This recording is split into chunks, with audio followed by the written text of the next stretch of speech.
Bago mo siraan ang isang tao, siguraduhin mo muna na malinis ka. Bago mo ilabas lahat ng baho ng iba. Pero yung sarili mong baho, tinatago mo? Bago ka magpasikat, dapat sa tama at malinis na paraan. Huwag yung maninira ka ng kapwa mo para lang mapansin ka. Ano, pasikat lang? Yan ang mga taong feeling perfect. Ang tingin nila sa sarili nila, napakalinis. Lahat ng tao may bad side. Kaya manalamin ka muna bago ka manghusga. Madami ka namang nagawang mabuti pero sa isa mali, di na nakita yung nagawa mong mabuti sa kanila.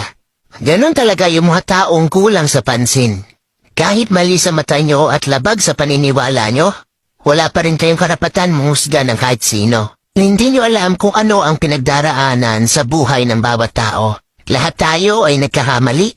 Bas hindi kaaya-ayang tignan ang mga taong nagmamalinis.